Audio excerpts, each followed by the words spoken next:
Hey, Outpost Gray fans. All right, so since launching our YouTube channel a little over a month ago, we've really received a lot of feedback around the content, and we are so grateful because it's really helped us develop out the future content for this channel. So please continue to keep sending your comments and your feedback. One of the suggestions that we received was around risk management, and primarily because of the rise of ransomware attacks.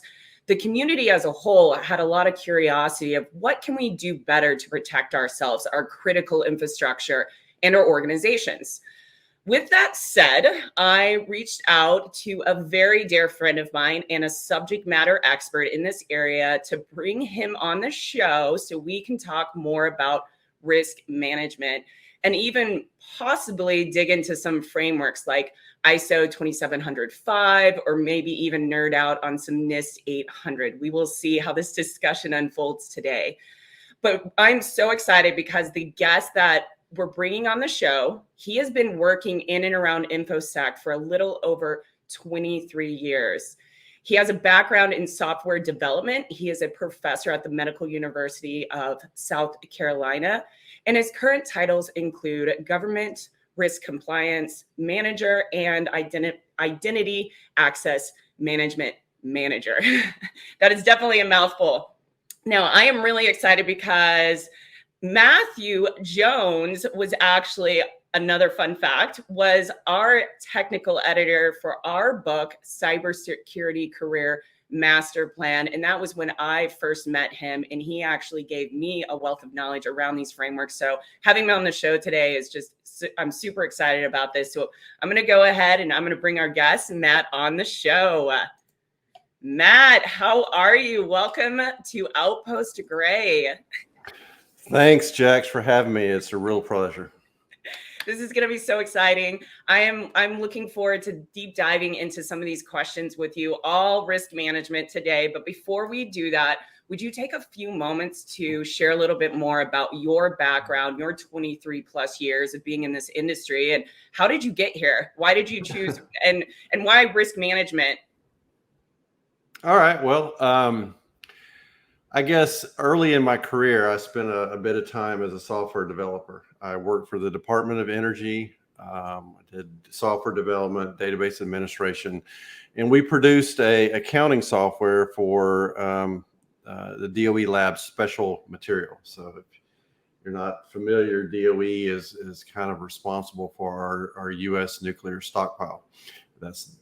So the military handles the launching. They manage maintaining and supporting those stockpiles. One day, a security job was posted. It was open. At the time, IT was in a bubble. We were seeing a whole bunch of coding starting to go offshore, and I figured that this was a good opportunity to make that pivot. That was several years ago. It was, security was a budding thing at the time. And it gave me the opportunity to kind of get in earlier on, and it's been a great career so far. So I'm curious though, Matt, when you hear the word and you hear somebody talk to you and say risk management, because we have all these like $1 million terms in this industry, what is the first thing you think of when somebody says, oh, and they talk about risk management to you? What comes to mind? Well, I think to me, risk management in the InfoSec world, it's the foundation. It's the very piece that all of our verticals are built on top of. So if you think of, outside of the security researchers, because they're kind of a special area unto themselves, but within an organization, within a security program for an organization, all of the incident response, all of the pieces that you're putting in place are there to answer your organization's management of its cyber risk. Mm-hmm. And that's what we're there to do, is to assist the leadership of that organization with understanding and managing its cyber risk. So that's what it means to me. Do you feel that having the background within software development has really helped you to communicate better with not just the executives, but even the technical guys around why it's so critical to understand risk management? I think it certainly helped me work better with my IT counterparts, right? Yeah. And part of being also part of being a good developer, I think, is understanding your business, because you have to understand the requirements that the business is trying to get out that you need to deliver within your package. So sometimes understanding and taking those business roles and converting them into logical practice helps you do the same thing with risk, because the hard thing is taking a very complex topic and then turning that around and being able to present that to someone who's not technical, who can Mhm. understand it and be able to make a decision on it. And sometimes making that decision is difficult for them, and you're there to assist them with that. And that's such a great point. I want to kind of deep dive a little bit more on that. Is there a specific time where you had a challenge trying to explain the risk of a certain like software that was getting ready to get deployed, or an instance being deployed into an environment, and you were trying to speak to the board of directors or executives or your leadership, and they were not understanding what you were trying to explain to them because they weren't understanding the technical side as much? Have you ever ran into a situation like that? Well, we run into that often, as a matter of fact, but sometimes it's simple things. And you have to understand there's a difference between, in my experience, between what you see in federal government and what you see in private business and organizations, right? And it has to do with how they approach risk. For a business, they're willing to accept risk, and if they have an opportunity that they want to capitalize on, they're willing to accept a certain amount of risk to be able to move forward with that, because their motivation is different than, say, the federal government, who is trying to process and deal with its bureaucracy, Mm-hmm. right? So for a business who's trying to capitalize on something, and in a lot of ways, for a business, and I think these things, find these things all over the place. New shiny things sell better than maintaining old things, Yeah. right? Yeah. So trying to sometimes express why it's important to fund some of the operational, some of the basics in our industry, the patching, the dealing with the end of life stuff, trying to keep the maintenance and stuff of existing systems up and operationalize, is as important in in trying to explain that in a cost manner, versus, well, we want to take the money and spend it on this new piece that we can then start offering a different service with. um, Yeah, that I think one of the things we've got to start doing better in the cybersecurity community is going back to the basics. This is something that I talk about often because you mentioned it, we love the big shiny things. We want to buy the next best toy in the market. But really, we need to go back to the basics. We need to make sure our systems are patched. Need to make sure that any legacy systems are accounted for, maybe even off the network entirely. We need to check our access control measures. We need to do just multi-factor authentication and password changes on a regular basis. And we're not doing those things. We want these toolings to do all of the things for us. And then when they fail, we're trying to point the finger at somebody else, and it's not getting us anywhere. And what do you think about what's happening with all of the ransomware attacks? Do you think that I have my own thoughts on this, but do you think that the ransomware attacks are becoming more prevalent, or do you think that we're just seeing more news reports and more organizations are now coming out and speaking up that they have been breached and been attacked? I I believe that it's a combination of both. I think that you're seeing a rise of that. I think that you're seeing a rise of it because it's shown to be a monetization product, right? So you're seeing business derive from crime, if you will. When people are paying ransoms, that's money, and you're getting to a point where it's it behooves them to ransom you and actually do the things that they want to do so that the next person will continue to pay them. And a lot of that's being leveraged, like you said, off of simple things like the basic blocking and tackling of not patching our systems, right? What we're leaving exposed. The used to be there was a time when you had a hard outer shell and everything on the entire internal network was kind of open and stuff like that. Well, now with multiple outside vendors, VPNs going in and out, networks being joined, BYOD devices, that's becoming a lot harder to secure. So I think ransomware is one of our largest threats and concerns that we have. And network segmentation takes is a big part of that.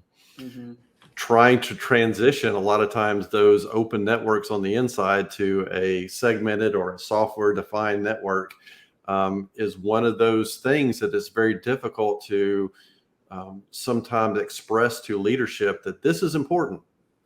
We need to invest in this, because a lot of times for them, they see that as a zero sum game. That's money that they're investing that they're not necessarily seeing any, immediate payback on. So it's our job to say, well, this is how much these ransoms are costing. And then we're seeing, insurance, cyber insurance is starting to really, drive where we're going as an industry. They're expecting you to have things in place to get cyber insurance. So, one of the, people that we know, Dr. Osier, that's one of his, his things is that he really believes that as we move forward, cyber insurance is going to become a lot larger defining, piece of how our programs work. And I'm starting to see that. Yeah, the cyber insurance, we need to have just a discussion around that, because I have so many thoughts on the direction that the cyber insurance is going to go and how they're going to have to create partnerships with IR companies, and they're going to have to understand compliance. And because right now, a lot of them are just doing scans of the network, and then they're putting them in these buckets of low, medium, high risk. But then the organizations are getting breached because somebody had a weak password or, a phishing email.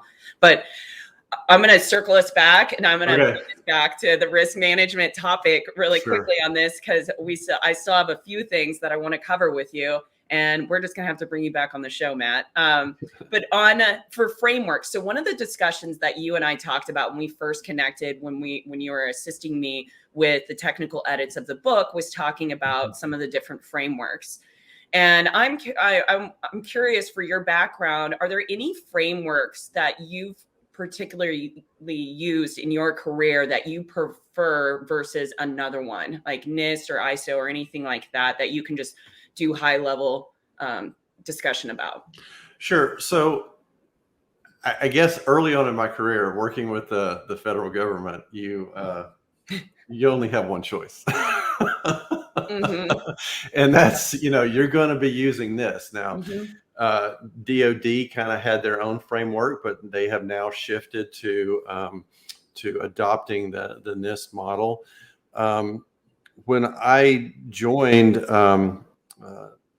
my current position, they really weren't following a particular framework. And working in higher ed, I work in higher ed, and we also are a regional healthcare provider. So we have a foot in trying to manage higher ed as well as trying to manage a hospital system. They wanted to use ISO. The people that here wanted to use ISO because they felt like that was a more international model.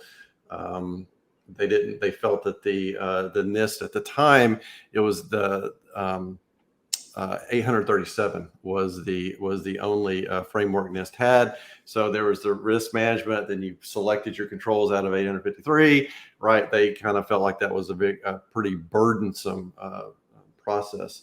Since then, they've come out with the CSF. We transitioned to the CSF. It's a much simpler framework, if you will. It allows you to drill down, and you can go all the way down into the 853 controls if you want to, but it allows you to work at a higher level and then move down as you mature your organization. So we also use PCI because we have to take credit cards, and some people will think that's a framework. Other people will see it just as a regulatory piece, just like HIPAA and FERPA is. We also take the NIST CSF controls and map them to the CIS security controls. And we do that because we found that trying to present the maturity model using CSF resonates a little bit better with our senior leaders than NIST does. So I guess we're bouncing around a little bit, but we mainly use CSF and we present with CIS.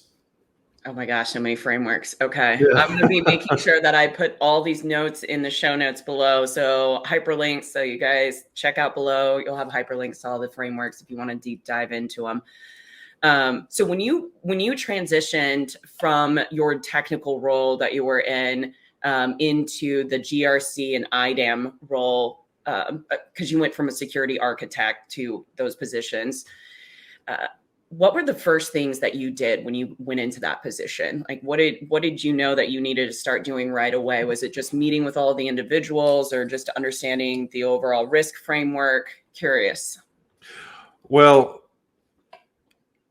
I guess I had been part of the risk piece. A lot of that is based upon, we have a new CISO. Our CISOs seem to want to transition every 18 months or so. I guess that's the average lifespan of a CISO. So we have a new CISO now. So there's getting to understand what his drivers are and what he wants to accomplish. And I guess I had spent most of my time in the very deep technical field. I had been working with the identity and access management piece. We're redeveloping that program. I was leading that piece. So stepping into that role was not as big of a change. I think for me, moving to the enterprise risk model and starting to look at how we're categorizing, managing, and looking at cyber risk at the enterprise level versus on the individual system level, and how those roll up, and we're managing those across our entire enterprise. Was one of the first things on my list. Obviously, meeting the people, taking care of the human side to that. To me, being a manager is as much about the human side as it is about the technical side. And we don't have enough span of control where we're at right now for managers to just manage people. We have to also participate in the making of the sausage, if you will. So I'll be continuing to do a lot of the same work that I was doing before on top of the manager's piece. But I would imagine anybody who's a parent, anybody who's married understands this. You can read about it. You can talk about it. You can have friends who do it. But until you actually walk through that door and take on the responsibility, you don't really understand it until the responsibility settles on you. That is so true. My gosh. So I know we're coming up into time right now, but I want to know, and I want to get some of your professional opinion on to like wrap up this overall topic, because we've got a lot of news around ransomware. We've seen, SolarWinds was a big one, Colonial Pipeline, and we have a lot of talk, and there's been a lot of awareness around our 16 critical infrastructures. And, you know, a lot of people don't realize that some of those critical infrastructures are privately owned, but we have joint partnerships. And, you know, you've got the legacy SCADA systems on it. And we need to update some of these critical infrastructures, because if one of them got hit with a catastrophic attack, it could paralyze part of our country in certain ways, depending on what they targeted and what type of system they targeted. So in your professional opinion, so this is just Matt's professional opinion, what could we be doing better as a country to secure our critical infrastructures from a cyber attack, and thinking about it from a risk management viewpoint? Well, I know that's a tough question. Yeah, it is, because you really start to get into the role of government and private Yeah, I know. industry and, you know, stuff like that. And, you know, I guess philosophically, you know, I'm not a huge, big central government fan, you know, but then there are times when there are not a lot of better solutions, if you will, to trying to tackle some of these. Working in healthcare, we are one of those critical security controls. We work with federal partners. We work with the FBI. They come and give us information and knowledge briefs on emerging threats. That is a volunteer program that people can participate with. I guess a lot of this for me, I think one of the ways that we can try to incentivize and deal with this is, this is a personal thing for me. I believe in privacy, if you will. I'm a privacy advocate. I think that as a country, if we can, and this may be difficult with our political system, but if we can get to the point where we can start to have some really stronger personal privacy laws, and start holding businesses accountable to personal data, that will drive a need to do a better job of safeguarding that data. And it benefits people, but then it benefits the business, because it pushes them into a position where they have to start paying attention and safeguarding. To properly manage data, you have to understand where it is, how you're protecting it, how you're managing it, which will, I think, mature a lot of systems when there's an incentive to do that. Pipeline information, you know, that's, you know, you don't get businesses attention unless you're going to affect their bottom line. And that's, you know, that's just the way businesses work. You know, I'm sorry. And having, I guess, some real consequences to some of that stuff probably needs to be on the table. And some of the, not only having the consequences, but ensuring that those consequences are realized. Having an administrative control where you say, don't do something, or this is going to happen, and someone doesn't do it, and then you don't hold them accountable for it, then it's not really an effective control. And in some of these situations, even when we were seeing that companies are supposedly being fined, the FCC is never actually pulling in those fines. So the companies never, they're deferring it. It's not affecting them in any way. They've been able to get around it. So I guess I'm kind of dancing around your subject a little bit, Jax. I'm sorry. It's a tough question. Yeah, no, it's what I'm starting to see, and because you were talking about the fines, and they are talking about they being congressional leaders and different organizations of saying, we're going to fine, you know, specific entities if they pay the ransom or if they get breached, or, and that's tough for me to get on board with. However, if we as a community, the cybersecurity community, if we don't start coming together and working better together on like dropping the egos and figuring out ways to secure our infrastructures, going back to the basics, we will be forced to do it. Our hands will be forced to do it by our congressional leaders through cyber law and policy. And what's really scary is most of them don't have a clue what they're doing. And they're going to start passing laws and policy from, their Ivy Tower in a way, not realizing what is actually taking place on ground and how it will. And I've seen it not as much in the private sector of cybersecurity, but I've witnessed it because of my military time and seeing how it's impacted cyber operations and electronic warfare operations, and how it takes literally 6 to 8 months to possibly get an operation approved because of the channels it has to go through.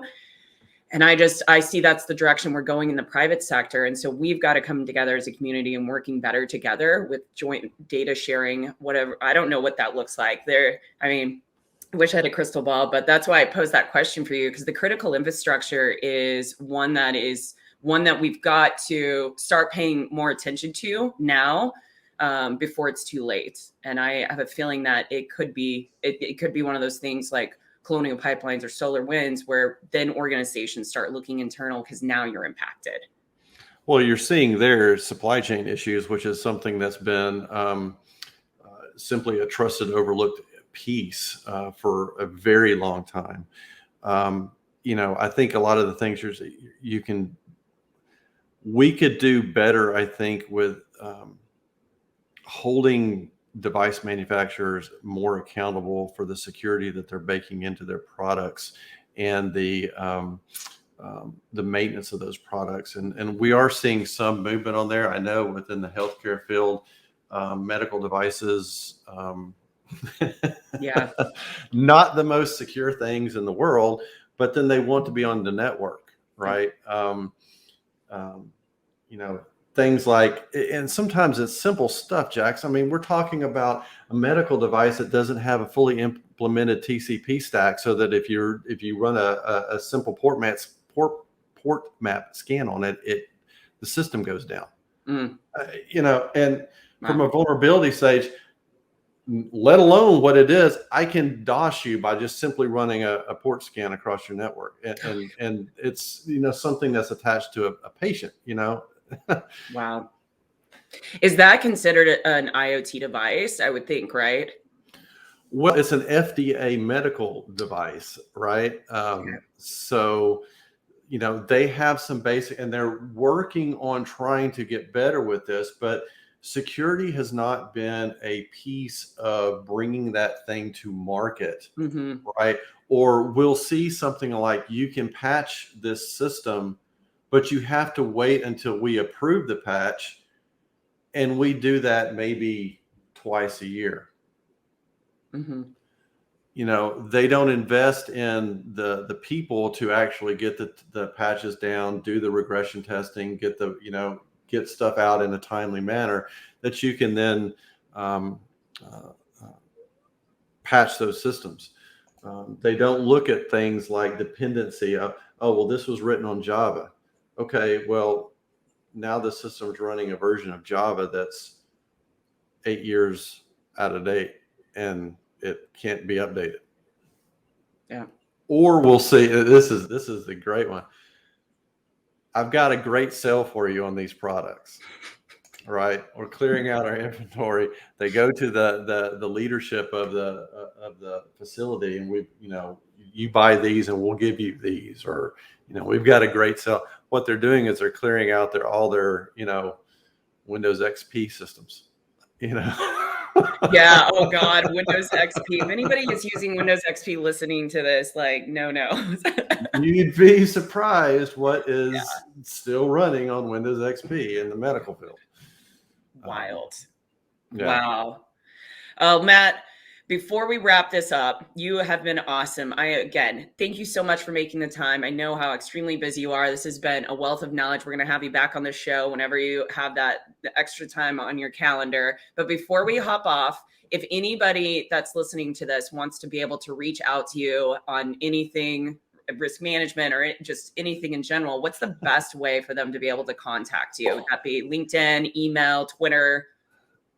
Something, I actually, what I need to do? I need to find a book that can help me with branding.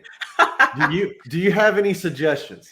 I do, yeah, absolutely, yeah. Cybersecurity master plan. It's in section 3. We go all through branding, so I've got you covered. I think I actually have a book for you, so don't you worry, Matt. All right. You know, the bad thing is I don't even. I am MD Jones SC on Twitter. All right, I will put that information down below for Twitter. I'd have to dig up my my LinkedIn stuff because I guess I'm just an old dog. I haven't. I do more watching, I guess, and consuming than I do participating, which I know is. There you go, MV Jones, right there. No, MD. Oh, Mad Dog. See, it's all part of the process. Here we go. Yeah. Save, show. Look at that. MV Jones. You guys can find him on Twitter. No. Mad Dog. Oh, man, I'm messing this up. Mad Dog. MD Jones, SC, as in South Carolina. MD? SC. Oh, gosh. I'm just going to give up on this. MG Jones. Okay. Yeah. Are you going to message me? Oh, yeah. See, we're doing this real world right now, guys. Everything's real world. All right. This is real time. This is real time. This is what happens when you don't plan in advance. But hey, yeah, that's on me. No, that's on me. There we go. Look at that. Yeah. Oh my gosh. You have been awesome. Thank you, Matt. Any parting words before we hop off? No, I do want to thank you for the opportunity to participate with your book, though. It was a great experience. Having gone through the entire piece, I think it's definitely worth your listeners' time. If they have the opportunity to pick that up, I would do so. It not only is for new people, but I think it is for people who are interested in pivoting into this really fascinating industry that we work in, and there's a lot of different nooks and crannies that you can find a place in. So true. Well, you heard it here, and you heard it, and I didn't even pay him for that. No, she didn't.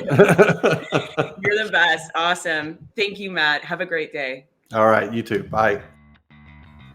Hey everyone, so that covers everything that we had today around risk management. Make sure that you like, subscribe, and share with others. We are very grateful for all of the support we have received, and we ask that you just continue messaging us and providing us with your feedback, because we do listen to your feedback and it does develop our future content. Thanks again, and see you guys next week.